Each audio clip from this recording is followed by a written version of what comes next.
Halo Infinite Audit Friends, selamat datang di Infinite Audit Talk Season 2 episode keempat. Dan di episode kali ini kita akan berdiskusi tentang sebuah isu yang rasanya lagi cukup banyak dibicarakan gitu, berkaitan dengan combined assurance in today's world of audit, aligning and coordinating of core value. Ini kita ambil dari sebuah rilis yang kemudian dikeluarkan oleh The Institute of Internal Auditors atau IIA Australia, dan ini menjadi sebuah isu yang rasanya belakangan ini cukup hangat gitu ya didiskusikan. Bagaimana sebenarnya pentingnya combined insurance bagi industri jasa keuangan. Tentu kalau kita bicara tentang urgency combined insurance bagi industri jasa keuangan, biasanya orang akan fokus pada bagaimana sebenarnya organisasi mampu menghindari adanya duplikasi proses assurance yang dilakukan dalam fungsi-fungsi manajemen risiko, audit internal, fungsi kepatuhan, fungsi pengendalian kualitas gitu ya, dan juga fungsi yang kemudian dijalankan oleh komite audit. Di Combined Insurance in Today's World of Audit yang dirilis oleh IIA Australia disebutkan bahwa dalam sebuah organisasi gitu ya, itu ada peta coordination maturity benefit curve, di mana curve ini terdiri dari 4 stages besar. Yang pertama adalah confirming, sharing, combining, dan consolidating. Nah, combined assurance ini kemudian biasanya diejawantahkan gitu ya dalam stage yang keempat atau stage terakhir, yaitu adalah consolidating.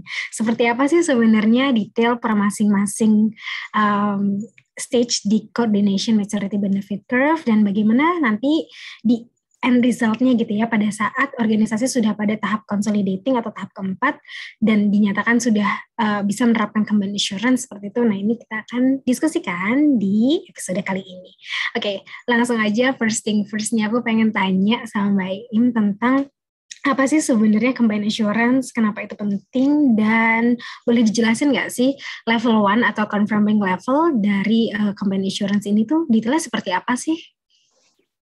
Oke, thank you Bunga atas pertanyaannya, dan hello Infinite Friends, kita bertemu lagi di episode yang menarik banget tentang combined assurance. Dan untuk menjawab pertanyaan Bunga, sebelumnya saya pengen nyampein sesuatu gitu ya, karena kenapa sih materi ini menjadi penting gitu ya, karena salah satu standar dari IIA sendiri atau IPPF menyebutkan bahwa koordinasi dan reliance itu harus dilakukan oleh internal audit untuk bisa memaksimalkan pengawasannya dan juga mengefektifkan proses pengawasannya. Jadi seorang pimpinan internal audit harus berbagi informasi, mengkoordinasikan kegiatan, juga mempertimbangkan untuk bisa bersandar, menyandarkan hasil dari temuan atau hasil dari audit, hasil rekomendasi dari lembaga pengawasan baik internal maupun eksternal gitu ya, untuk bisa menjamin pertama coverage-nya itu memadai. Jadi hampir semua area yang penting gitu ya harusnya bisa tercover gitu.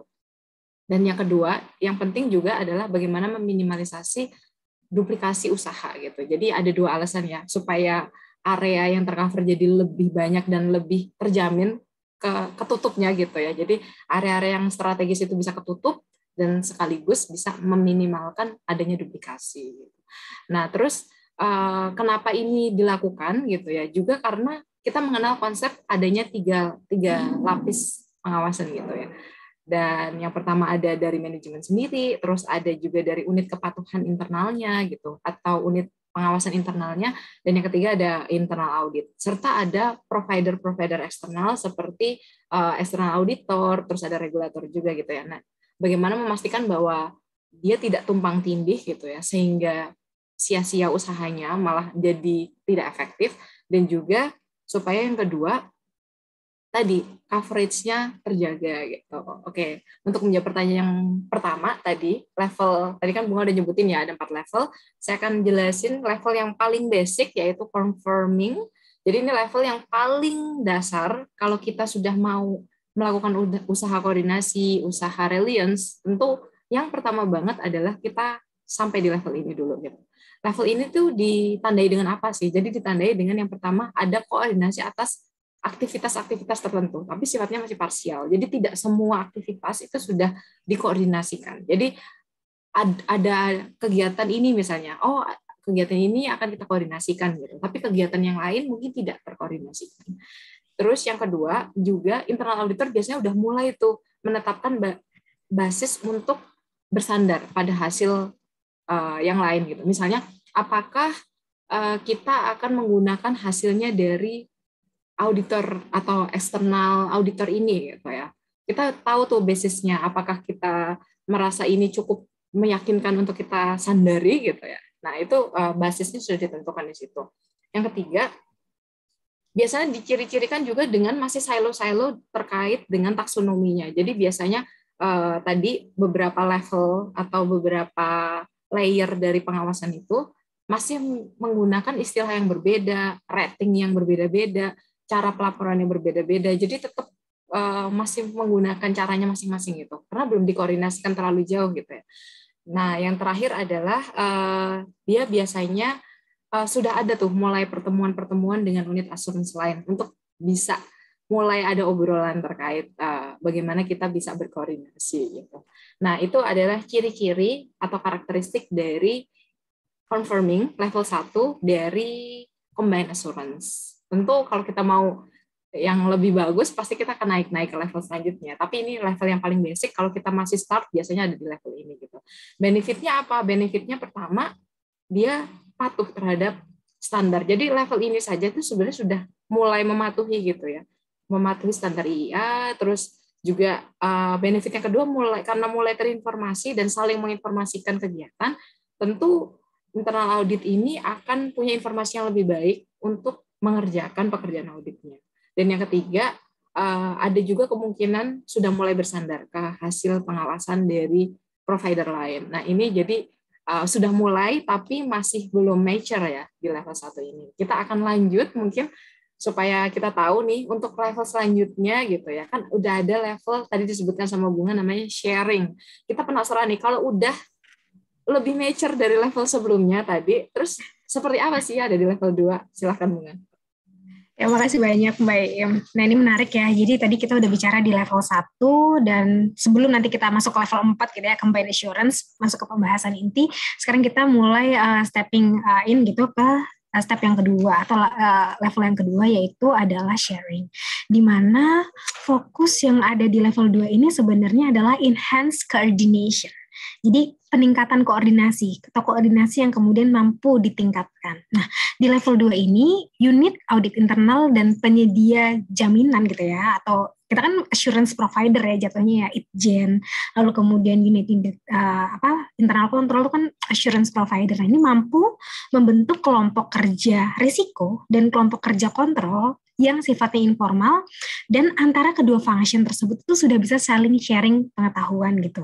Tidak hanya sharing pengetahuan gitu, tapi juga ada tadi ya disebutkan fokus utamanya ini pada level ini kan berbagi pengetahuan, informasi dan pengetahuan apa saja sebenarnya yang dibagi itu ada dua hal besar. Yang pertama adalah membagikan data dan informasi berkaitan dengan risiko yang ada, dan yang kedua adalah membagikan schedule of assurance masing-masing dan juga planning gitu ya dari masing-masing function yang tadi sifatnya lagi-lagi masih informal gitu, karena ini kita masih bicara pada step yang kedua. Dan karakteristik serta aktivitas berkaitan dengan model koordinasi yang ditingkatkan ini biasanya karakteristiknya tuh ada 3 gitu. Apa aja sih sebenarnya? Yang pertama, unit internal audit atau ITJEN-nya ini mampu berbagi komunikasi dengan unit risiko dan unit pengendali lainnya gitu ya, dalam rangka mengidentifikasi peluang-peluang serta mencoba untuk meminimalisasi ketergantungan terhadap hal-hal yang kemudian ada pada tingkat kontrol yang rendah gitu. Jadi pada saat organisasi memiliki ketergantungan yang tinggi pada satu hal atau satu unit atau satu function yang kemudian tingkat kontrolnya rendah, itu kan akan menjadi another kind of problem sendiri, another kind of risk sendiri gitu. Nah, ini kemudian diharapkan pada karakteristik di level kedua ini itu sudah bisa diturunkan gitu ya. Nah, lalu kemudian karakteristik yang selanjutnya adalah mampu berbagi pengetahuan dimulai dengan tadi unit atau function dari audit internal dan juga function-function fungsi kontrol lainnya yang berkaitan dengan pengelolaan risiko. Nah, lalu kemudian yang ketiga ini bisa diperluas lagi untuk mencakup berbagai aktivitas lain. Contohnya adalah perencanaan dan penjadwalan ini ya, audit internal dan unit yang kemudian in charge di risiko. Mungkin kalau di sektor publik ini lebih sering dikenal dengan bahasa PKPT gitu ya. Nah ini mungkin kalau di sektor swasta bisa dengan audit plan atau mungkin audit schedule yang kemudian sudah di agreed gitu oleh level pimpinan gitu, setidaknya middle level biasanya di end of year untuk Y+1. Nah, yang selanjutnya berkaitan dengan manfaat. Apa sih sebenarnya manfaat kalau misalkan organisasi itu sudah mulai lebih mature gitu ya, masuk ke step yang kedua ini? Ada dua hal juga, sama seperti tadi karakteristik. Yang pertama adalah tentu ini akan meningkatkan pemahaman dan wawasan yang lebih tinggi gitu ya, dari sudut kacamata top manajemen berkaitan dengan fungsi organisasi penyedia jaminan atau organisasi-organisasi yang kemudian memberikan assurance gitu. Nah, yang kedua adalah mengurangi aktivitas-aktivitas yang berpotensi tumpang tindih satu sama lainnya dengan cara tadi mengoptimalkan peningkatan alignment ya dari sisi risiko dan juga kontrol, khususnya terkait dengan peningkatan komunikasi dua unit yang tadi sudah disebutkan, yaitu unit risiko dan juga unit yang kemudian in charge gitu ya dalam hal kontrol yang pada step ini bahkan sudah bisa diakui apabila unit tersebut even masih belum bersifat formal. Itu adalah beberapa hal yang mungkin bisa kita highlight di level yang kedua. Nah, selanjutnya ini kita menarik, kita akan masuk ke dalam level yang ketiga, yaitu adalah level combining. Nah, aku pengen juga dengerin dari Mbak Im, apa sih sebenarnya optimized coordination gitu di level combining ini? Oke, menarik. Thank you, Bunga. Nah, tadi Bunga udah sharing tentang level sharing. Sekarang kita akan ngomongin tentang level yang selanjutnya, yaitu level 3. Ini levelnya sudah cukup tinggi, tapi belum maksimal gitu ya. Nah, di level ini ditandai dengan adanya kerjasama yang ekstensif dengan cara yang lebih formal. Jadi kalau di level-level sebelumnya mungkin masih kumpul-kumpul, ketemu, ngobrol gitu ya. Nah, di sini levelnya sudah mulai lebih formal lagi. Jadi sudah ada kesepakatan bersama misalnya, terus sudah mungkin kalau di kita ada MOU gitu ya. Jadi di level ini segala upaya koordinasi sudah dilakukan secara lebih formal. Untuk karakteristiknya apa sih, tanda-tanda atau ciri-ciri kalau kita udah ada di level ini itu apa gitu. Jadi yang pertama, karena ini lebih formal gitu ya, biasanya sudah ada penyamaan istilah atau taksonomi dari resiko, control, dan isu. Jadi biasanya kita sudah punya tuh pengistilahan yang sama atau penyebutan yang sama untuk resiko. Ini resiko apa sih sebenarnya namanya gitu ya. Jadi sudah ada biasanya peraturan yang bersama gitu, peraturan bersama untuk menyebut resiko, pengendalian, dan juga isu. Terus yang kedua, biasanya juga sudah ada rencana atau jadwal yang di-share dan dikoordinasikan gitu. Jadi dari awal tadi Bunga udah nyebutin PKPT, itu rencana pengawasan tahunan gitu ya. Itu biasanya udah saling dibagi tuh. Jadi kita tahu kapan si A akan mengawasi apa. Nah, dengan demikian kita jadi bisa saling tahu tuh, oh ternyata si A, provider A akan masuk di bulan Januari terkait hal ini gitu. Jadi kita bisa melakukan apa nih terkait ini? Apakah nanti berarti saya butuh laporannya ya, dan saya nggak perlu lagi masuk ke area itu misalnya. Nah, ini ciri-ciri yang kedua. Ciri-ciri yang ketiga, biasanya juga sudah sharing teknologinya. Jadi teknologi untuk assessment-nya, untuk laporannya, misalnya kita pakai sebuah manajemen laporan yang sama gitu ya.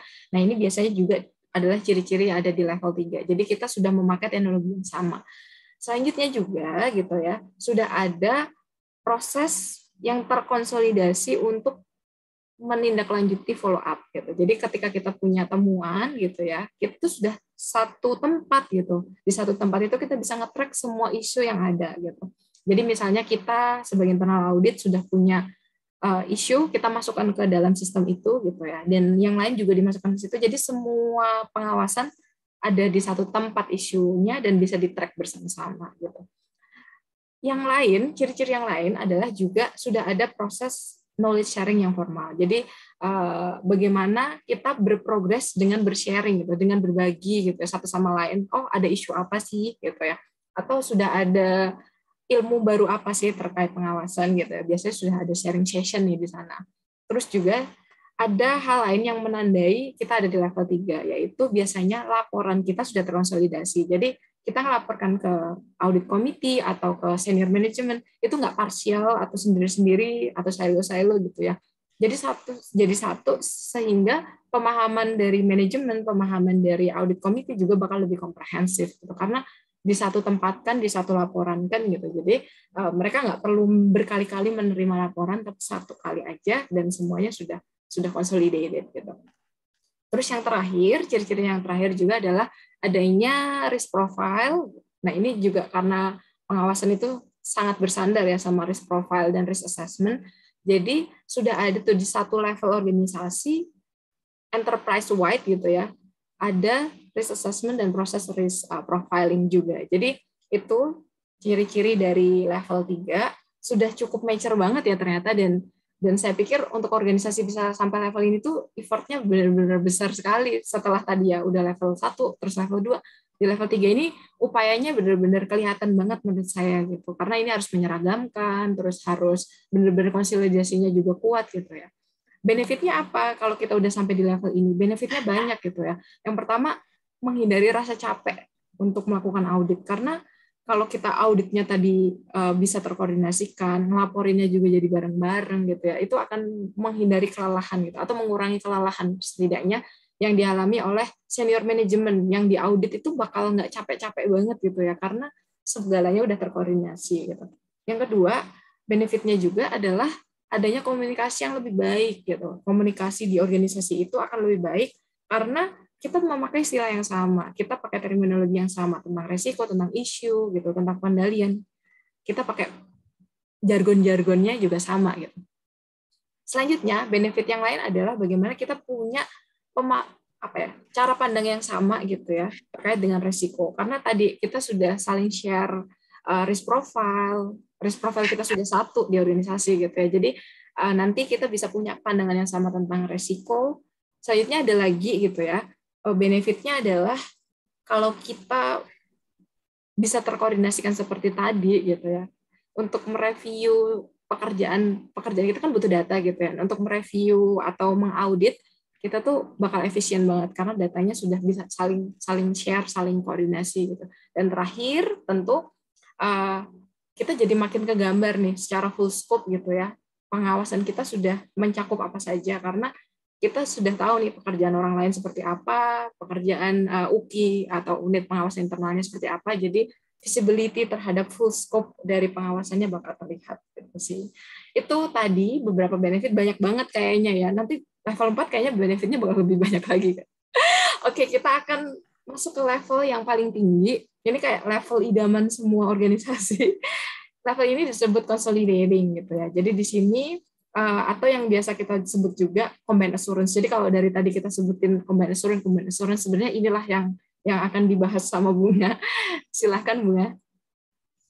Makasih banyak Mbak Im. Nah ini jadi nih kita masuk ke dalam apa ya? Ini ya main course gitu dari sesi kita dalam sore ini gitu. Jadi teman-teman, kalau kita bicara tentang combined assurance, what's basically combined assurance? Nah ini adalah pada saat organisasi telah berproses sedemikian rupa dan kemudian sampai pada level 4 atau consolidating level. Nah di mana sebetulnya kalau kita bicara tentang level consolidating ini sebetulnya IAIA sendiri gitu ya, khususnya IAIA Australia gitu dalam rilisnya dia menyatakan bahwa dia sepakat tidak ada definisi pasti gitu ya, tidak ada there is no set definition for what constitute combined assurance sendiri gitu. Jadi dia sebenarnya kasih tahu bahwa sebenarnya nggak ada loh definisi pasti bagaimana sih sebenarnya organisasi itu melakukan penjaminan gabungan gitu ya, atau melakukan penjaminan atas tadi ya combined assurance tadi gitu. Namun IIA ini mengembangkan satu set of key karakteristik gitu ya, serangkaian karakteristik utama yang kemudian dia rilis gitu sebagai combined assurance model untuk membedakan combined assurance gitu ya dengan another kind of level dari assurance coordination. Karena kan yang namanya kegiatannya ITJN, kegiatan unit internal audit kan pasti dalam hal assurance tuh banyak banget gitu ya. Nah, ini bagaimana untuk membedakannya tuh kemudian dirilis gitu ya karakteristik utama yang kemudian nanti dijadikan kunci bahwa organisasi sudah masuk itu pada level tertentu, pada masuk sudah menerapkan combined assurance tuh apabila sudah menerapkan ada 4 hal, teman-teman. Nanti kita akan bahas lebih lanjut gitu ya. Nah, cuma sebelum masuk ke situ, aku pengen ngasih sedikit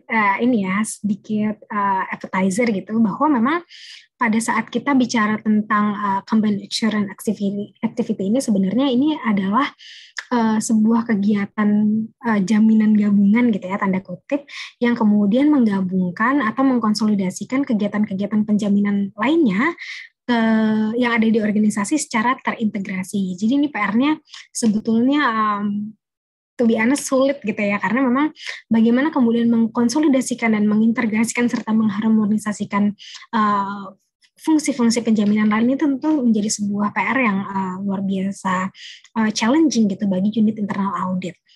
Lalu yang kedua adalah bagaimana sebenarnya mampu mengambil pendekatan yang lebih komprehensif untuk bisa melakukan konsolidasi dan integrasi kegiatan assurance. Ini tuh menjadi satu hal yang penting banget, dan bahkan disebutkan di rilisnya IIA ini menjadi key point of differentiation atau mungkin titik kunci diferensiasi, titik kunci pembeda gitu ya untuk combined assurance model ini, yang mana tentu ini mencoba untuk mengoptimalkan segala sesuatu yang kemudian mampu diintegrasikan proses-proses assurance yang ada menjadi satu gambaran utuh, sehingga manajemen mampu decide dengan jauh lebih mudah dan cepat. Nah, inilah kemudian kalau misalkan kita sering dengar gitu ya di banyak rilis gitu ya, kenapa sih combined assurance sih penting untuk bisa dilakukan atau mungkin diimplementasikan di era disrupsi gitu ya, karena tadi it's all about the fast decision making gitu ya, dan benar-benar mengoptimalkan agility gitu dari organisasi untuk khususnya dalam proses pemberian assurance ini. Nah, tadi aku udah janji untuk bahas tentang karakteristik utama dari pendekatan di level 4 ini, yaitu berkaitan dengan combined assurance. Apa aja sih sebenarnya? Yang pertama adalah sudah ada clear and formal communication dengan audit committee dan juga executive management. Tentang apa nih? Tentang intended scope of consolidated assurance, dan juga ada formal backing nih dari stakeholders tersebut gitu ya, untuk bisa melakukan pendekatan tersebut.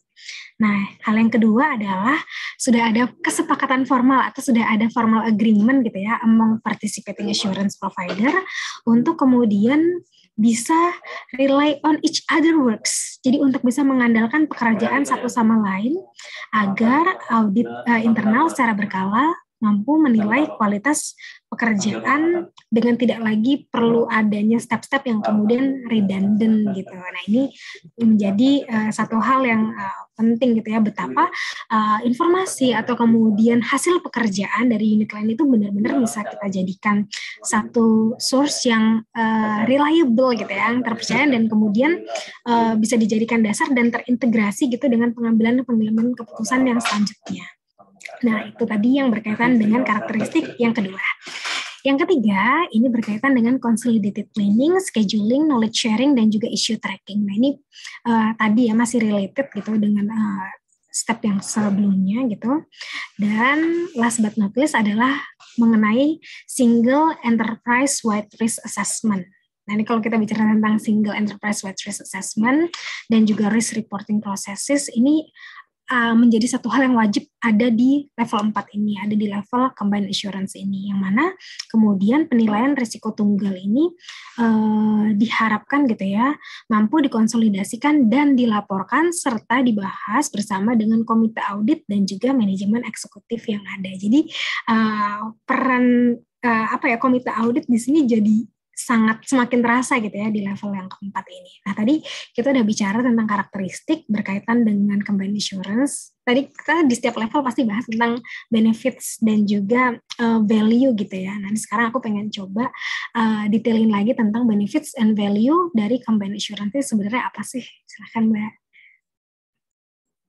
Thank you, Bunga. Menarik banget. Jadi tadi Bunga sudah menyebutkan kalau di level 4 gitu ya, se-mature apa sih gitu. Dan kita bayangin, wah ideal sekali ya, meskipun gitu ya, IAI sendiri juga nyebut bahwa model ini, maksudnya model level keempat ini sebenarnya juga belum tentu cocok untuk semua organisasi. Jadi ada mungkin kalau organisasinya skalanya masih kecil gitu ya, untuk melakukan effort segitu banyak mungkin akan lebih besar cost-nya daripada benefitnya. Jadi makanya di sini juga disebutkan bahwa level 4 ini mungkin tidak cocok untuk semua organisasi. Tapi tentu ketika kita bisa gitu ya, dan kita merasa bahwa benefitnya lebih besar, ya kenapa enggak gitu. Nah, di sini saya akan nyampein gitu benefit-benefit apa saja sih yang bisa kita capai gitu kalau kita sudah bisa ada di level 4 gitu.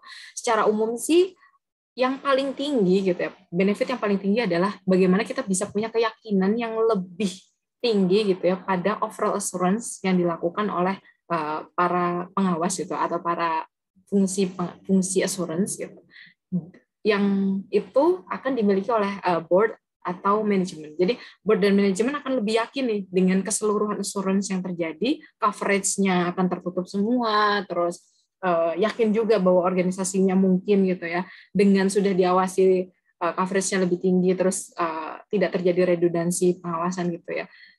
Kita sebagai board dan eksekutif manajemen itu akan lebih yakin gitu, punya keyakinan yang lebih memadai gitu tentang assurance yang terjadi di organisasi. Yang artinya apa?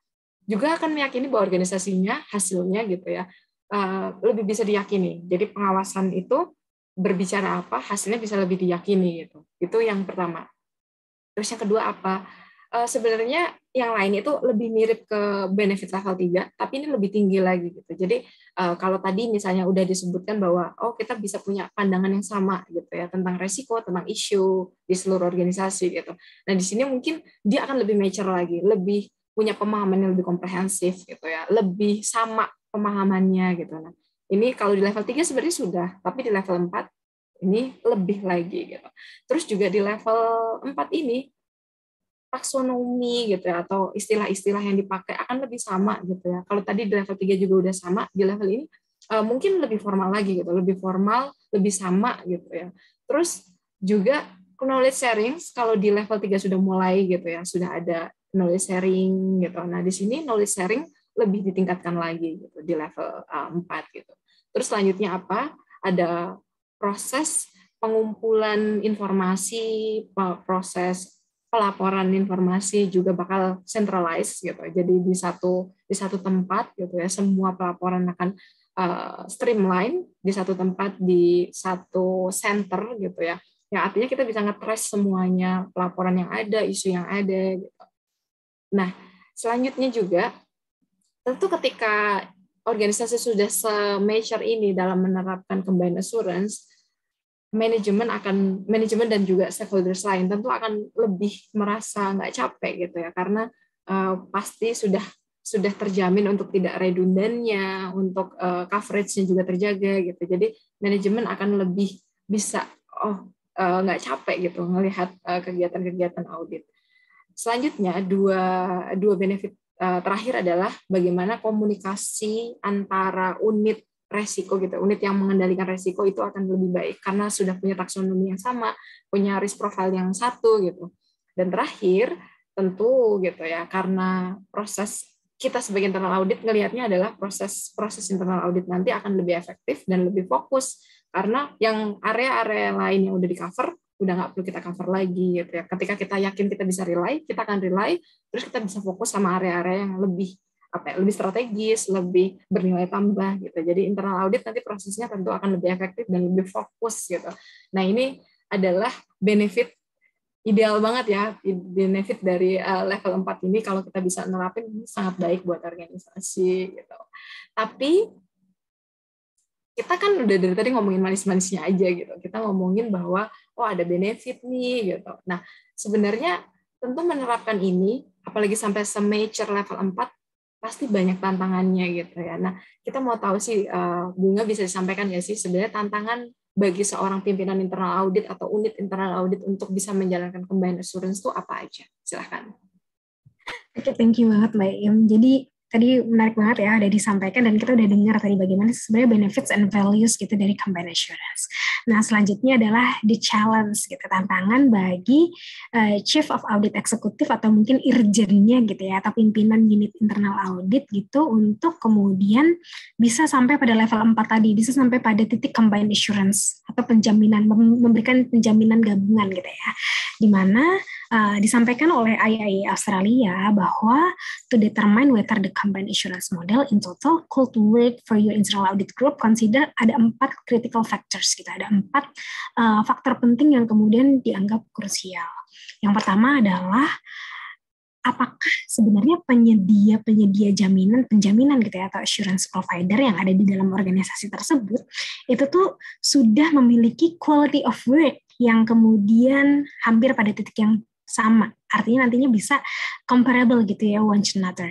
Dan yang kedua itu adalah memiliki objektivitas yang memungkinkan penggabungan gitu ya, atau memiliki kacamata yang samanya itu sudah bisa diterapkan gitu. Artinya dari sisi quality of work-nya, dari sisi objectivity-nya tuh paling tidak ada pada stream yang kemudian bisa saling diharmonisasikan gitu. Itu hal yang paling penting, yang pertama yang perlu untuk dilakukan oleh CAA tadi. Nah, yang kedua adalah bagaimana sebenarnya penyedia jaminan ini atau assurance provider di organisasi itu memiliki willingness dan kemauan yang kemudian dianggap cukup untuk berpartisipasi sebagai mitra dalam model jaminan gabungan tadi. Karena kan kalau kita bicara tentang hal ini akan bicara tentang long term agreement gitu, di mana masing-masing function gitu ya harus punya kesepakatan untuk bisa ada pengaliran data, harus ada kacamata yang sama untuk mungkin beberapa key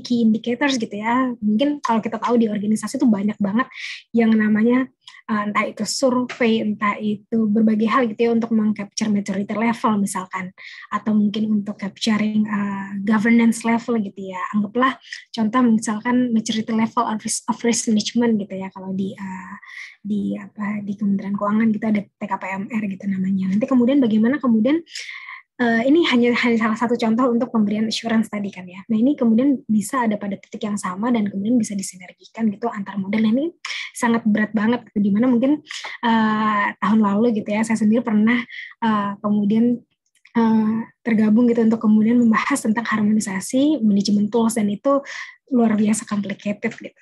Nah, yang ketiga adalah berkaitan dengan do your key stakeholders, yaitu adalah audit committee dan executive management ini understand and support the combined assurance approach. Nah, ini menjadi penting gitu, betapa sebetulnya untuk masuk ke dalam level 4 ini, poin ketiga menyatakan bahwa si audit committee dan juga eksekutif manajemen ini kemudian perlu ada kesepakatan formal gitu ya, yang kemudian akan saling support gitu untuk tadi penjalanan atau mungkin mulai improve gitu ya, menuju ke level 4 atau menuju ke combined assurance approach-nya tadi gitu.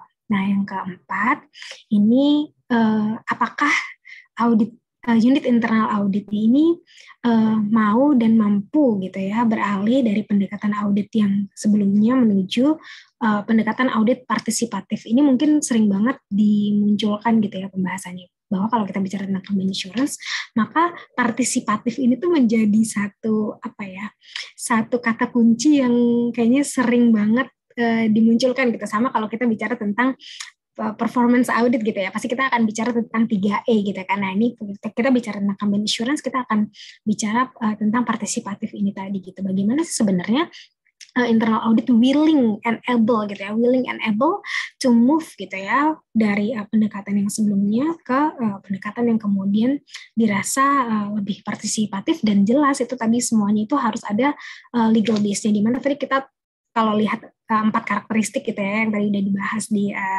pertanyaan sebelumnya, bahwa itu semuanya ada dokumentasi tertulis atas kesepakatan para pihak yang tentunya itu butuh konsolidasi, dan nanti impact-nya itu juga akan cukup banyak gitu ya, karena berkaitan dengan pengaliran data, berkaitan dengan ada ini ya ada pada satu stream yang sama gitu seluruh bentuk assurance yang ada dan segala macamnya gitu. Nah, evolusi semacam itu tentu akan melibatkan banyak banget faktor-faktor signifikan gitu ya, mulai dari end-to-end proses pasti ya, mulai dari perencanaan dan proses auditnya sendiri gitu ya. Kemudian bagaimana kemudian menggabungkan temuan gitu. Jadi temuan ini bukan lagi hasil laporan temuan audit contoh audit manajemen risiko pada unit A gitu ya, hasilnya ini, rekomendasinya ini, tapi kemudian organisasi sudah bisa melihat pada unit A temuan atas manajemen risikonya ini, temuan atas tata kelolanya ini, temuan atas apanya ini, sehingga nanti kemudian menjadi ada satu kacamata yang utuh. Itulah yang kemudian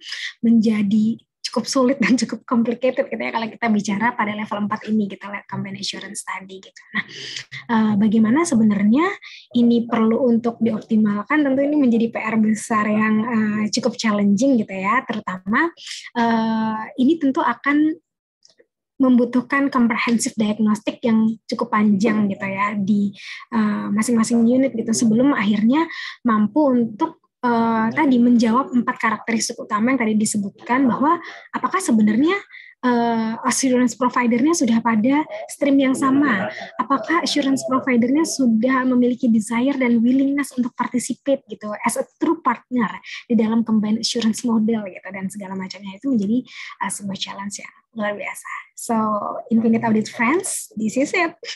Inilah akhir dari diskusi kita di seri kali ini, dan we do really enjoy our discussion. Should you have any ideas gitu ya, gagasan, masukan, atau mungkin kritik, boleh banget juga disampaikan langsung di kolom komentar di bawah ini. Dan teman-teman bisa juga langsung poke us gitu ya lewat kanal LinkedIn kami di Gresica Bunga Silvana atau di Nur Imro'atun Solihat, dan bisa juga lewat kanal Instagram kami di @infinite.audit, atau secara private gitu ya bisa ke @gresica.bunga atau @nur.imro'atun. Nah, teman-teman, sampai bertemu di episode yang kelima pekan depan. Dadah.